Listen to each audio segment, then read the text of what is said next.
Y si para cumplir ese compromiso tengo que disponer, como manda la Constitución de las Fuerzas Armadas, lo seguiré haciendo. Aquí les pregunto, ¿qué hubieran hecho ustedes? No podemos nosotros aceptar un gobierno militarista. La militarización de la seguridad pública en México para combatir la violencia y los mercados ilegales de drogas ha sido un fenómeno que se ha estudiado desde diferentes perspectivas y que se ha complejizado con el paso del tiempo. Enfrentamientos, homicidios y violación sistemática de derechos humanos son algunos de los problemas que hoy varios municipios experimentan. Asimismo, la cantidad de actores involucrados y analizados en este problema es considerable. Sin embargo, los grupos criminales son uno de los actores principalmente estudiados para comprender y dimensionar la violencia que azota a México hasta el día de hoy. Hasta la fecha, no se sabe con certeza cuántos grupos criminales operan en México. De hecho, analizar la presencia territorial de estos grupos presupone un reto complejo, ya que estas organizaciones delictivas, con el paso del tiempo, se transforman en cédulas más pequeñas o se dividen formando nuevos grupos a partir de escisiones de sus miembros.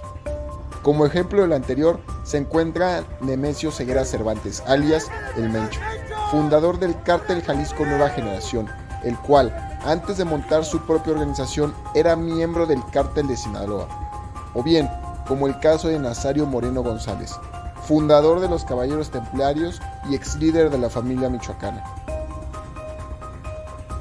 Analizar la estructura de los grupos criminales y su alcance territorial resulta complicado porque dichos grupos se encuentran en constante cambio.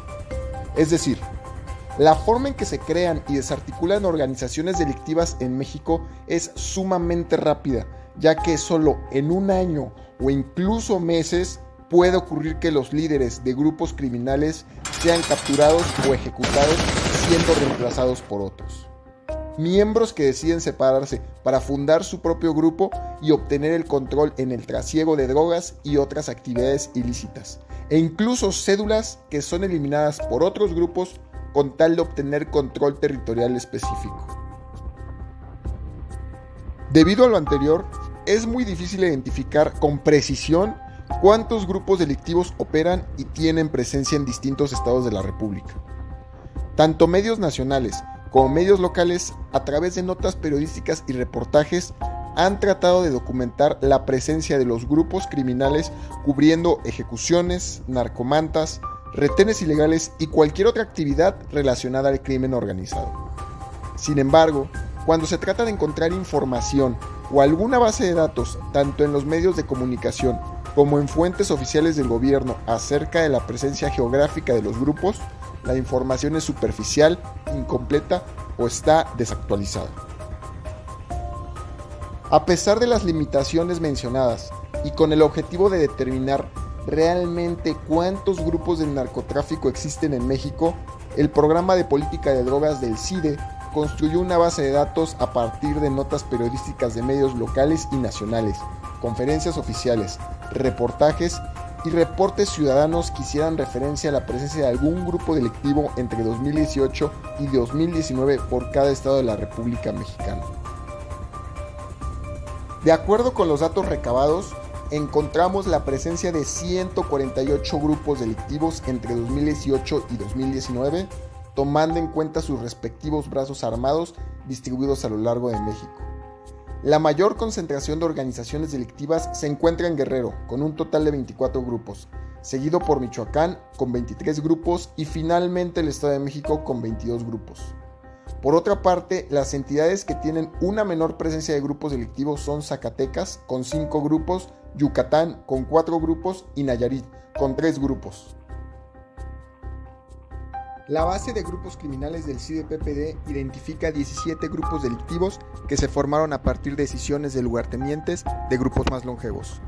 Asimismo, se identificaron 6 grupos criminales principales que cuentan con un total de 34 brazos armados. Entre estos se encuentran el Cártel de Sinaloa, el Cártel del Pacífico, el Cártel Jalisco Nueva Generación o el Cártel del Golfo. En otras palabras, estos grupos en promedio cuentan con casi 6 cédulas armadas cada uno, siendo el Cártel de Sinaloa el grupo delictivo con el mayor número de brazos armados. se identificaron 11 cédulas asociadas a este grupo. La composición y diferencia en las características de los miembros de los grupos es diversa, debido a que se pueden encontrar desde grupos integrados por sicarios retirados hasta brazos armados conformados por desertores del ejército y exmiembros de fuerzas de seguridad pública. En los diferentes estados de la República, el Cártel Jalisco Nueva Generación es el grupo que más confrontaciones tiene con grupos rivales por el control del territorio, dada su rápida expansión a partir de 2017 y su presencia en prácticamente casi todo México, a excepción del estado de Sinaloa, siendo este bastión del Cártel de Sinaloa. También se observan algunas alianzas entre grupos. Por ejemplo, en Guanajuato existe la presencia del grupo Cárteles Unidos, el cual lo integran el Cártel de Sinaloa, los Zetas y el Cártel del Golfo. El objetivo principal de esta alianza es combatir al Cártel Jalisco Nueva Generación.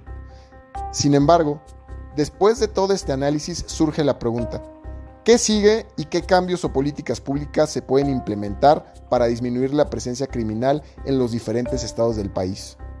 El ataque frontal al crimen organizado y la militarización de la seguridad pública han demostrado ser estrategias ineficaces para disminuir la propagación de la delincuencia organizada. Una coordinación institucional a nivel estatal y federal, acompañada de una verdadera formación de policías, pudiera echar para atrás esta tendencia. Asimismo, es importante atacar a los grupos delincuenciales desde otros frentes. Por ejemplo, a través de la implementación de políticas públicas que combatan la importación ilegal de armas y el desarrollo de estrategias contra el lavado de activos para así debilitar la estructura financiera de estos grupos y, consecuentemente, disminuir su posibilidad de financiar actividades violentas e ilegales que promuevan su crecimiento.